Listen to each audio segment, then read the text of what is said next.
Assalamualaikum warahmatullahi wabarakatuh. Perkenalkan, saya Furqon Jamil Reza dengan nomor NIM 21412028, kelas MSDM R4121, dengan Bu Dosen Titi Haryanti SEMSI, dengan mata kuliah Komunikasi Bisnis, tugas ujian akhir semester bab 19, penulisan laporan bisnis. Pengertian laporan bisnis. Menurut para ahli, laporan bisnis dapat diartikan sebagai berikut. 1. Menurut Herta A. Murphy dan Herbert W.H., laporan bisnis adalah suatu laporan yang memiliki sifat netral, tidak memihak, memiliki tujuan yang jelas, dan berisi rencana penyajian fakta kepada seorang atau lebih untuk tujuan bisnis tertentu. 2. Menurut Street dan Betty, laporan bisnis adalah suatu pesan objektif yang disusun secara teratur dan digunakan untuk menyampaikan informasi dari suatu bagian organisasional atau dari suatu institusi atau lembaga ke lembaga yang lain, guna untuk membantu pengambilan keputusan atau pemecah masalah. Untuk memenuhi berbagai keperluan antara lain: 1. Untuk memonitor dan mengendalikan operasional perusahaan, misalnya laporan operasional dan laporan kegiatan personal. Yang kedua, untuk membantu mengimplementasikan kebijakan-kebijakan dan prosedur-prosedur yang telah ditetapkan perusahaan, misalnya kebijakan penetapan posisi kerja. Yang ketiga, untuk memenuhi persyaratan-persyaratan hukum dan peraturan-peraturan yang berlaku bagi perusahaan, misalnya laporan pajak, laporan analisis dampak lingkungan, laporan keterkaitan perburuan. 4. Untuk mendokumentasikan prestasi kerja yang diperlukan baik bagi keperluan internal maupun eksternal, misalnya laporan perkembangan dan laporan akhir suatu kegiatan. Terus lanjut lagi, untuk menganalisis informasi yang memberikan bimbingan bagi pengambilan keputusan atas masalah tertentu, misalnya laporan penelitian atau riset, laporan troubleshooting, laporan justifikasi. Terus untuk memperoleh sumber pendanaan atau membuka bisnis baru, misalnya proposal penjualan. 2. Penggolongan laporan bisnis. Menurut fungsinya, suatu laporan dapat dibedakan apakah untuk memberi informasi atau untuk analisis. Laporan memberikan informasi, yaitu menyajikan fakta-fakta dan rangkuman yang terdiri atas laporan perkembangan, laporan semester, dan laporan triwulan. Laporan analisis atau analytical report, yaitu menyajikan fakta-fakta, menganalisis dan menafsirkannya, kemudian mengambil kesimpulan dan memberikan rekomendasi. B. Menurut subjeknya, suatu laporan dapat dibedakan menurut dari departemen mana suatu laporan itu diperoleh. Sebagai contoh, laporan akuntansi, laporan periklanan, laporan pengumpulan kredit, laporan pembelanjaan, laporan asuransi, laporan pemasaran, laporan ekonomi, laporan produksi, laporan personalia, laporan statistik, dan laporan teknik. C. Menurut formalitasnya, suatu laporan dapat dibedakan atas dasar apakah bersifat formal atau non-formal. Laporan formal sering disebut juga dengan istilah laporan panjang atau juga long report, sedangkan laporan non-formal sering disebut juga dengan istilah laporan singkat short report. Terus D. Menurut keasliannya, suatu laporan dapat dibedakan atas dasar otoritas atau sukarela dan publik atau swasta. Laporan otoritas adalah suatu laporan yang dibuat atas dasar permintaan atau mendapat kuasa dari orang lain atau komite. Laporan sukarela atau voluntary report adalah suatu laporan yang dibuat atas inisiatif Anda sendiri. Laporan swasta atau private report adalah suatu laporan yang dibuat oleh perusahaan-perusahaan swasta.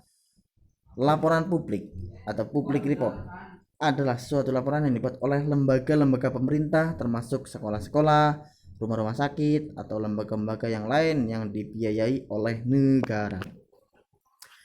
Menurut frekuensinya, suatu laporan dapat dibedakan atas dasar apakah secara berkala atau khusus.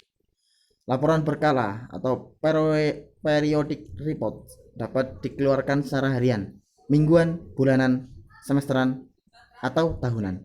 Contohnya, laporan bursa saham setiap jam, laporan penjualan tiap hari, laporan biaya tiap minggu, laporan produksi setiap bulan, laporan kegiatan komite tiap kuartal. Laporan khusus ditulis manakala kebutuhan terhadap suatu informasi muncul. Laporan khusus atau special report mencakup situasi atau kejadian yang unik atau khusus, seperti munculnya krisis dalam suatu perusahaan. Terus menurut jenisnya, suatu laporan dipengaruhi oleh formalitas dan panjangnya laporan. Jenis laporan dapat bersifat informal atau laporan singkat atau short report, maupun formal atau laporan panjang atau long report. Laporan informal meliputi laporan memorandum, suatu laporan yang menggunakan format memo, yaitu kepada, dari, subjek, dan tanggal. Laporan surat atau letter report, suatu laporan yang menggunakan format surat dengan kepala surat. Laporan dalam bentuk cetakan. Laporan dalam bentuk cetakan mempunyai judul yang sudah tercetak, instruksi, dan baris-baris kosong. Laporan formal atau formal reports. Laporan formal biasanya lebih panjang daripada laporan informal. Laporan formal sering juga disebut dengan laporan panjang atau long reports. Menurut kegiatan proyek, dalam melaksanakan suatu proyek terdapat 3 jenis laporan. Yang pertama, laporan pendahuluan, preliminary reports. Yang kedua, laporan perkembangan, progress report. Yang ketiga, laporan akhir, final report. Menurut pelaksanaan pertemuan, berdasarkan pelaksanaan pertemuan, laporan bisnis dapat dibedakan ke dalam 1. Agenda, suatu dokumen yang ditulis sebelum suatu pertemuan berlangsung yang mencakup jadwal pelaksanaan dan topik yang akan dibahas adalah dalam pertemuan. 2. Resolusi, laporan singkat yang secara formal berisi pengumuman hasil konsensus dalam suatu pertemuan. Notulen, laporan resmi dalam suatu pertemuan yang berlangsung yang mencakup catatan semua hal yang terjadi dalam suatu pertemuan. Laporan pertemuan adalah suatu laporan resmi yang cakupan bahasanya lebih luas dan berisi hasil-hasil pertemuan atau konferensi penting. Persiapan penulisan laporan bisnis.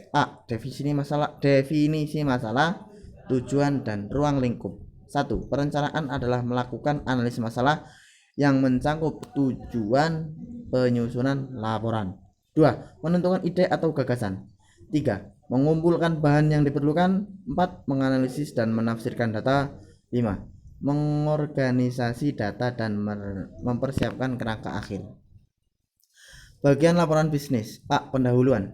Terdapat 11 hal yang perlu dipertimbangkan, antara lain: pemberi kuasa adalah orang yang meminta laporan.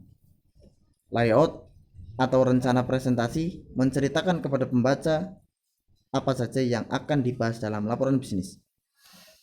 Masalah biasanya didefinisikan pada awal-awal bab pendahuluan sebelum maksud atau tujuan laporan bisnis dinyatakan. Maksud penulisan laporan bisnis harus tampak dalam bagian pendahuluan. Ruang lingkup berkaitan dengan luas cangkupan atau batas suatu pokok bahasan untuk sebuah laporan bisnis. Metodologi mengacu pada metode pengumpulan informasi. Sumber-sumber primer atau sekunder meliputi antara lain publikasi, jurnal, surat kabar. Latar belakang dari situasi yang sedang diteliti kadangkala dimasukkan jika pembaca perlu latar belakang informasi atau untuk memperoleh gambaran menyeluruh dan pemahaman yang jelas terhadap suatu pokok bahasan. Definisi istilah perlu dicantumkan jika Anda menggunakan istilah yang memiliki beberapa penafsiran. Keterbatasan seperti dalam hal dana, waktu, asisten peneliti, dan atau data yang tersedia.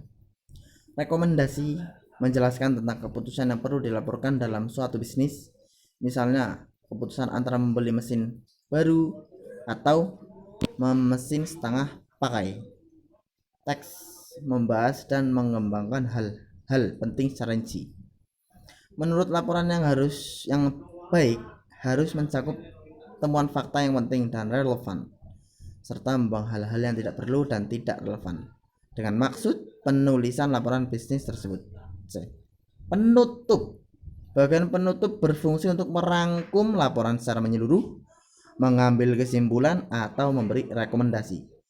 Bagian penutup sendiri diberi judul rencana tindakan atau proposisi. Rangkuman berisi ringkasan menyeluruh. Kesimpulan berisi evaluasi fakta-fakta yang dibahas tanpa memasukkan pendapat pribadi penulis. Rekomendasi menyarankan suatu program tindakan yang didasarkan pada kesimpulan yang telah dibuat. Rencana tindakan merupakan pernyataan terakhir yang mencakup waktu pelaksanaan program, anggaran yang diperlukan, dan orang-orang yang bertanggung jawab terhadap program atau proyek yang dilaksanakan. Proposisi suatu pernyataan yang tegas, yaitu tuntunan yang didasarkan pada suatu laporan atau artikel. Organisasi tubuh laporan bisnis. A. Cara menyusun tubuh laporan bisnis.